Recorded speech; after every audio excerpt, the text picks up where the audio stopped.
Olá, querido amigo internauta, querido amigo que acompanha o canal da Liga Apologética. É um grande prazer poder falar pela primeira vez aqui neste canal. É um canal abençoado, um canal de Deus, onde nós temos vários estudiosos que se reuniram em um único canal para poder contribuir aí com a sua explanação da palavra de Deus na sua igreja, ou com o seu estudo bíblico, ou até mesmo com suas palestras. Aqui você tem um canal que vai lhe ajudar a fazer uma boa exegese bíblica de qualquer texto bíblico que você esteja estudando. Exatamente por isso que eu convido você a se inscrever no canal Liga Apologética. Peça para que a sua família se inscreva nesse canal, seus amigos. Anuncie este canal, porque este é um canal que vai trazer uma contribuição muito grande para você. Quero mandar um abraço especial a todos os componentes da Liga Apologética, a começar aí pelo nosso amigo Nelson, o Leandro Quadros, professor Leandro Quadros, o pastor e professor Sérgio Monteiro, grande Cerveli, que vem diretamente dos Estados Unidos, trazer a sua contribuição teológica aqui para o canal da Liga Apologética. E o meu amigo Adolfo Eucrair, o famoso Barbarala, um grande abraço para você também. E Tiago Santana, grande estudioso da língua hebraica. Deus abençoe a todos vocês.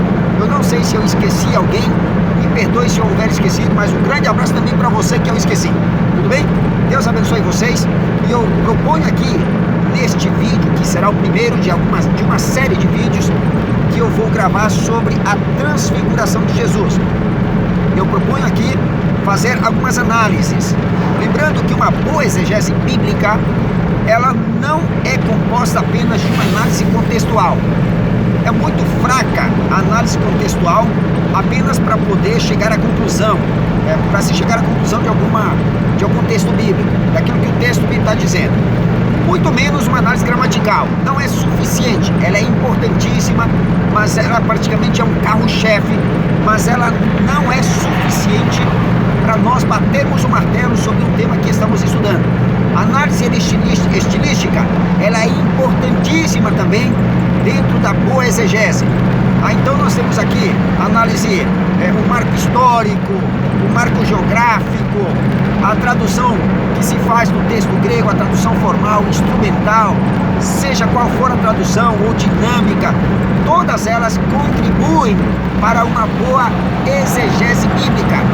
Todas elas trazem grandes contribuições, ou seja, mas não é uma delas apenas isolada que vai trazer aí uma conclusão boa, ou vai ser uma boa exegese. Não, é um conjunto de todas estas análises que faz com que a exegese se torne clara, precisa, e às vezes nem se chega à conclusão, mesmo colocando todas estas análises, às vezes não se chega à conclusão daquilo que está sendo estudado. Então, nós propomos aqui primeiro fazer uma análise contextual desse primeiro vídeo, depois nós vamos fazer uma análise possivelmente a estilística, depois a gramatical, e aí então nós vamos ver se existem algumas variantes no texto, vamos fazer uma crítica textual, e depois então nós vamos partir para uma análise teológica, e aí você e eu vamos então juntos aqui ao vivo e a cores. Aqui é gravado, mas será ao vivo e a cores. Vamos dialetizar, nós vamos provocar aqui uma dialética, um confronto de ideias, de argumento, não um confronto pessoal como muitos têm feito por aí.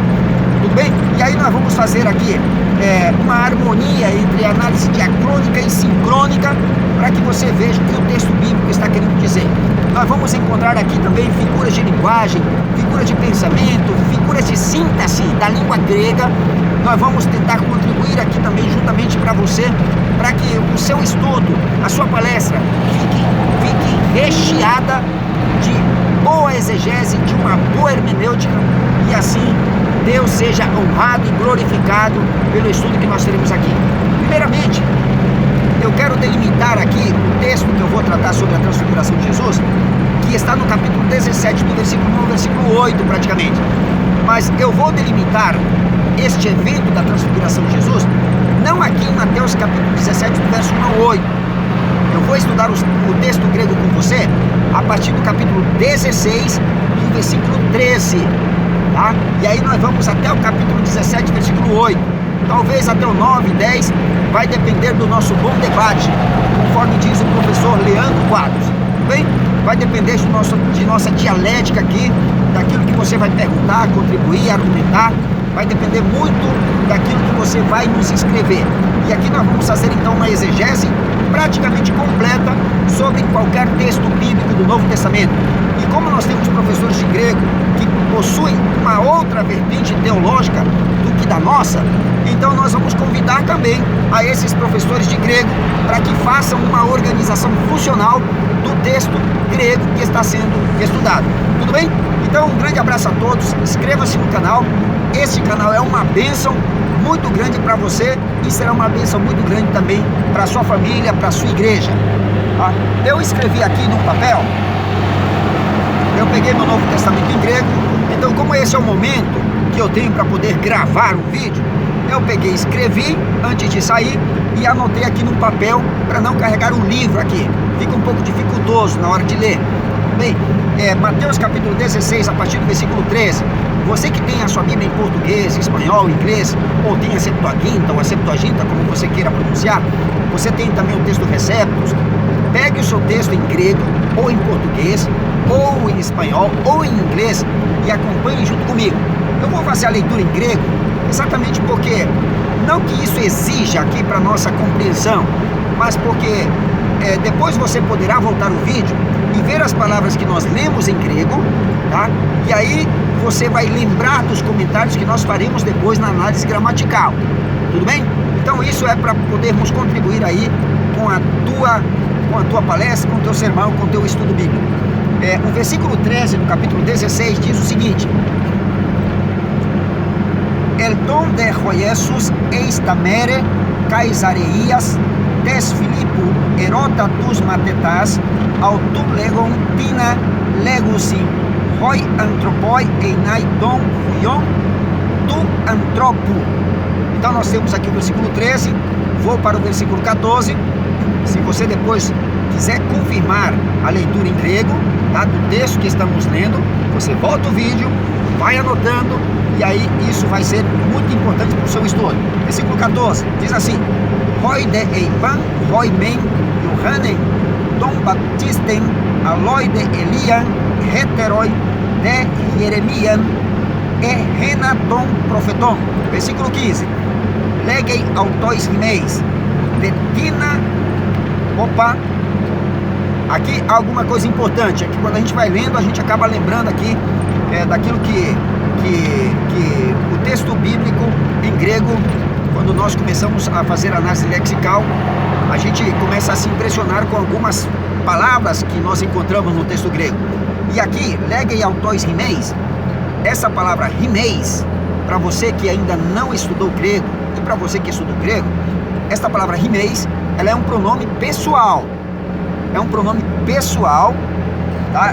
É neutro, segunda pessoa do plural, e este pronome vai ser importante para o nosso estudo da análise gramatical. Então, grave bem este pronome rimeis, tudo bem? Legei autois rimeis, verso 15, tá? Versículo 15. Detina me legete einai, versículo 16. Apocriteis de Simon Petros, si ei ho Christos, ho huios, tu teu tu zontos. Então aqui praticamente Pedro diz, faz a declaração: tu és o Cristo, o Filho do Deus vivente.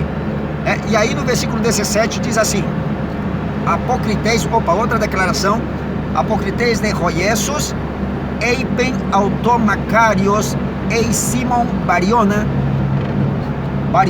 Hotisax kai, Haina uki apocalipsen, soi al ho patermo ho en tois uranões. Então aqui nós temos Jesus Cristo falando sobre, não sobre Pedro, sobre a declaração de Pedro. É exatamente isso que o texto grego está me dizendo aqui. Ele fala sobre a declaração de Pedro, que não foi carne nem sangue que revelou o que Pedro falou, mas foi o seu Pai que está no céu, que revelou isso, tudo bem? E aí o versículo 18, nós também vamos ler aqui agora para você. O versículo 18 diz o seguinte, versículo 18: Cagode soi lego hoti sei, ei Petros kai epitaute, te Petra, oikodomeso mu, tem eclesiam kai pilai radu u catisrisusim autes. Então nós temos aqui o versículo 18, tá? Depois nós vamos analisar palavra por palavra. Nós vamos mostrar para você primeiro a análise morfológica, depois a sintática na análise gramatical, e vamos fazer uma organização funcional do texto grego, tá? Há muitos que fazem análise gramatical, lexical, sabem fazer análise morfológica, mas não sabem o que diz o texto grego quando se faz uma organização funcional dele, tudo bem? E aí nós vamos fazer um pouquinho diferente, algo que talvez os teólogos de plantão, os professores de grego já saibam, mas acabam deixando a desejar um pouco aqui ao telespectador, ou ao internata, ou ao ouvinte, tudo bem? Aí o versículo 19 diz o seguinte: Doso soitas kleidas, tes basileias dom uranon, kai hoean deses epites ges estai de demenon entois uranois, kai hoean lises epites ges estai lelimenon entois uranois. E aí nós temos então o versículo 20, temos o versículo 21.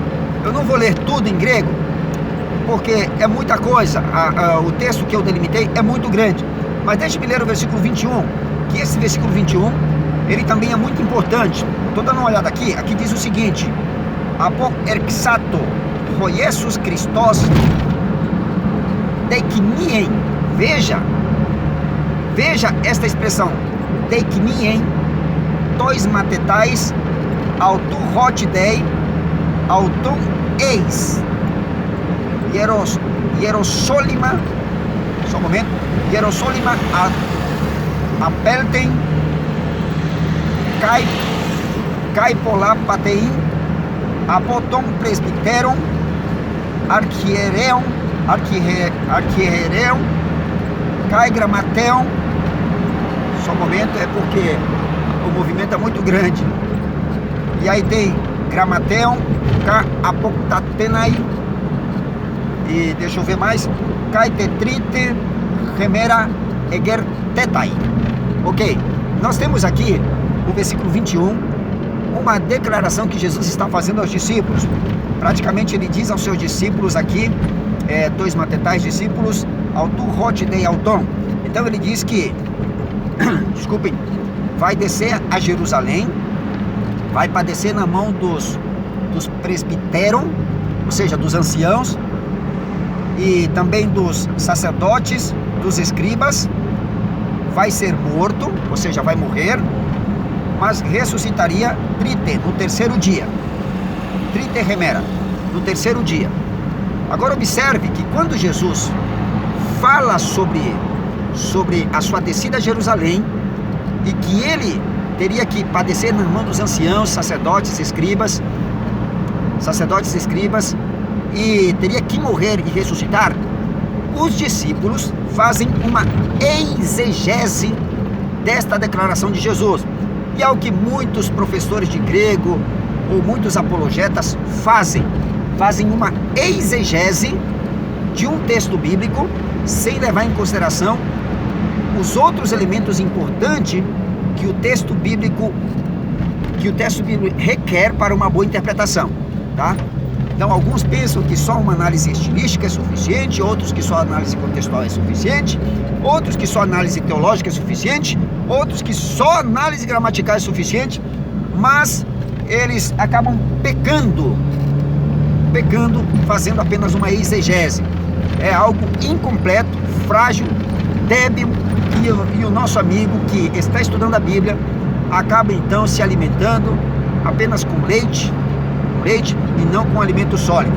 Esta declaração é importante porque eu vou dizer para você, Jesus, depois nós vamos na análise gramatical e numa análise estilística que vamos fazer, aqui praticamente Jesus dá a entender que esta declaração foi dita, mas antes de dizer isto, ele teve que como quebrar o gelo antes de falar isto que iria acontecer com ele. É como se ele estivesse falando estivesse falando um pouco preocupado. Bem, ele não falou assim rindo, ele não falou, ele falou preocupado, tudo bem? E esta preocupação, nós vamos saber por quê. É por isso que nós vamos gravar aqui alguns vídeos, para mostrar que dentro de uma análise estilística, há elementos de figura de síntese da língua grega, que estão contidos no texto, e que muitos de nós, às vezes, não levamos em consideração, por nos determos muito numa análise gramatical, tudo bem? E aí nós temos que apresentar a você também aquilo que estava acontecendo, tá? Por que que Jesus falou estas palavras? A maneira como ele falou, o que diz o texto grego, o que diz a análise estilística sobre isso, tudo bem? E isso aqui vai ser muito importante. Lembrando que, eu quero lembrar a vocês que junto com essa declaração, mais embaixo nós temos no versículo 22, temos o versículo 23 também. Não vou fazer a leitura porque é muito grande, tá? Temos o versículo 24 ao 26, eu tô vendo aqui, Jesus fala aos seus discípulos que aquele que quer vir após ele, tome a sua cruz, quem quiser salvar a sua vida, vai perdê-la, quem perder sua vida por causa dele, vai achá-la. E aí no versículo 20, aí temos o versículo 27, o versículo 28, deixe-me ver aqui. Ok, nós temos algo importante aqui no versículo 27 e versículo 28, muito importante, mas importantíssimo mesmo. Então, há muitos que dizem que Moisés não ressuscitou, pois você, querido amigo, querido professor, querido teólogo, querido estudioso da Bíblia, você que diz que Moisés não ressuscitou, nós vamos provar para você, dentro desta perícope que eu propus aqui para vocês, que Moisés morreu e ressuscitou. E possivelmente não será necessário usarmos Judas 9 nem 1 Coríntios 15. Possivelmente usemos outro texto de Apocalipse. Possivelmente, tá? Mas por enquanto eu me propunha dizer para vocês aqui que Moisés ressuscitou. E isso nós vamos provar apenas aqui dentro dessa perícope do capítulo 16, 13, até o capítulo 17, versículo 8, 9 e talvez o versículo 10. Tudo bem? Então, aguarde porque, para que o vídeo não fique longo, eu quero ler apenas o versículo 27 e o versículo 28. No texto grego diz assim o versículo 27. Eu estou vendo aqui, é muito importante o versículo 27 e o versículo 28. Diz assim, 27. Meleigar ho huios, tu antropo restai, entedoxe tu patros autu metaton angelon, autu kaitote apodosei e castocata tem praxim autu. Versículo 28. Amen lego himin, hoti e sintines ton rode estoton, oitines ume geusontai. Veja que aqui nós temos algo importante. Tanatu reos an idosin ton huion, tu antropo erhomenon ente basileia autu. Queridos, você que é estudioso de grego, analise bem os versículos 27 e 28. Nós temos algo importante aqui. Antes disso, deixem-me ler aqui um texto. Eu estou sem minha Bíblia aqui, mas confira aí na sua Bíblia em Lucas 9,18. Lucas 9,18 é um texto paralelo a esse texto em que Jesus pergunta, que dizem os homens que eu sou? Aqui como diz o texto grego no versículo 13. E aí eles respondem, bem, alguns dizem que és Elias, outros dizem que és João Batista e assim por diante. Mas no capítulo 9, versículo 18, antes dessa pergunta, antes de Jesus fazer essa pergunta, ele se reúne com os discípulos. E antes de se reunir com os discípulos, ele ora ao seu Pai sozinho. Capítulo 9, versículo 18 diz ali, Jesus estava orando a sós. Estavam com ele seus discípulos. Então observe que primeiro Jesus estava orando a sós, depois ele estava com seus discípulos, ou seus discípulos estavam com ele se reúne com os discípulos, e depois ele faz duas perguntas. O texto de Mateus 16 mostra duas perguntas, versículo 13, 14 e 15. Versículo 13 e 14, duas perguntas. A primeira pergunta, no texto grego, é como se fosse uma pergunta informal. É como quebrando o gelo. para poder falar alguma coisa mais importante, muito séria, sobre ele. Então Jesus pergunta: o que dizem os homens que é o Filho do Homem? É algo informal para quebrar o gelo. Depois nós vamos ver isso nas figuras de linguagem que temos registrados por aí, tudo bem? E aí os discípulos informalmente também respondem: olha, o que a gente está ouvindo por aí é que o povo diz que o senhor é Elias, que o senhor é João Batista, que é Jeremias, ou um dos profetas. E aí então Jesus, vendo esta declaração deles, quebrou o gelo, ele agora diretamente entra no assunto que ele gostaria de entrar. E aí no texto grego, conforme eu mostrei para vocês, para você lembrar da palavra rimeis, você lembra? O texto grego diz legei autois rimeis. Versículo 15, legei autois rimeis. Esta palavra rimeis, ela é um pronome pessoal, segunda pessoa do plural. Isso significa que Jesus agora faz a pergunta pessoalmente, com um fim, com um objetivo, com uma motivação. Há uma motivação por detrás da pergunta de Jesus. Assim como cada evento da vida de Jesus, cada palavra dita por Jesus, há uma razão, tem uma razão e tem uma motivação. Quando Jesus dirige esta pergunta, ele faz de forma pessoal. Por isso o pronome pessoal rimeis. Para quê? Com o objetivo de que os discípulos declarassem, confessassem com sua própria boca o que eles pensavam sobre Jesus. Você está compreendendo? Então, esta declaração, esta confissão, Jesus gostaria de ter da boca deles. Tá, o povo anda falando isso, mas vocês, quem dizem que eu sou? Veja, vocês, vós, segunda pessoa do plural. Vosotros, quem decís que eu sou? Você está compreendendo? Então, esta pergunta pessoal arranca uma declaração, uma confissão, primeiro da boca de Pedro. Por que ele queria esta confissão da boca deles? Porque você, mais do que eu, sabe que quando nós confessamos ou declaramos alguma coisa com a nossa própria boca, dificilmente nos retratamos depois daquilo que falamos. Hoje no Nordeste, no Norte do Brasil, até mesmo por aqui, pelo Sudeste ou Sul, não sei, predomina muito o machismo. O homem chega a dizer assim: eu falei isso e não vou retirar. É assim ou não é? Então, essa confissão de não querer se retratar depois, de não querer pedir desculpa, de não dizer assim: não, eu não falei isso. Então Jesus queria que eles confessassem, para que quando Jesus falasse o que iria acontecer com eles, eles não voltassem atrás nessa confissão, nessa declaração. É por isso que quando Jesus olha para Pedro, diz assim: olha Pedro, não foi carne nem sangue que te revelou, foi o meu Pai que está no céu. E aí Jesus então diz: eu também te digo, tu és Pedro. Para qualquer entendedor de grego, Pedro, pedra pequena, pedregulho, tu és Pedro e sobre esta pedra edificarei a minha igreja. E as portas do inferno não prevalecerão contra ela.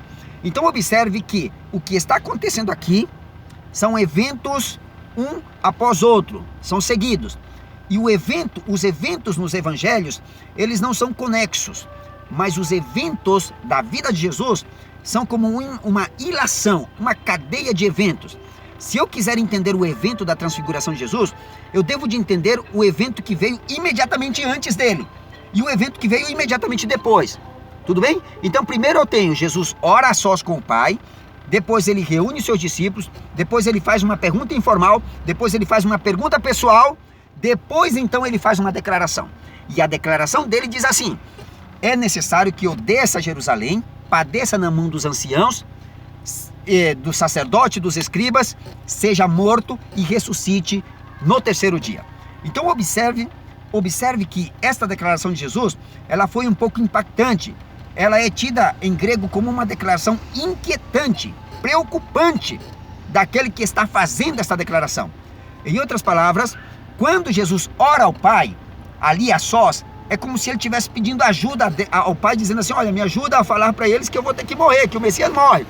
Porque o conceito que os discípulos tinham de Messias era um conceito de que Messias se sentaria no trono, reinaria, tiraria o povo judeu do jugo romano, e aí os discípulos, então, com esse conceito em mente, pensariam o seguinte: bem, se ele é o Messias, Messias não morre, Messias reina, Messias governa, e nós vamos governar com ele. Você está percebendo? Agora, de repente, Jesus, sem orar, sem reunir, sem fazer pergunta informal, ele já entra direto no assunto: olha, eu vou morrer, pessoal, hein? Messias morre. Imagina a confusão que ia ficar na cabeça dos discípulos.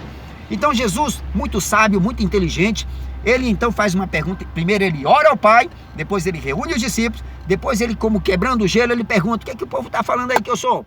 Aí depois então ele dirige uma pergunta à pessoa: e vocês? O que é que vocês dizem que eu sou? Depois desta confissão, Jesus então faz a declaração sobre a declaração de Pedro. Aí então ele faz a declaração inquietante. Esta é uma das verdades mais inquietantes do ministério de Jesus, da vida de Jesus. Dizer para os discípulos que o Messias teria que descer a Jerusalém, morrer, mas ressuscitar ao terceiro dia. A exegese faz com que os discípulos pensassem o seguinte: veja, os discípulos esqueceram de toda a declaração e só lembraram de uma única frase, que ele teria que morrer. Então eles ficaram preocupados, muito preocupados. Daí então o versículo 27 e 28, daí então os versículos 24 a 26 também, que vai dizer assim: olha pessoal, deixa eu falar uma coisa para vocês. Jesus vai falando com eles, porque Jesus está preocupado com eles. Eles ficaram agora preocupados, eles ficaram eles ficaram assim como que confusos. Como que pode? O Messias não morre, ele está dizendo que vai morrer. Mas eles esqueceram que Jesus havia dito que ele ressuscitaria no terceiro dia também.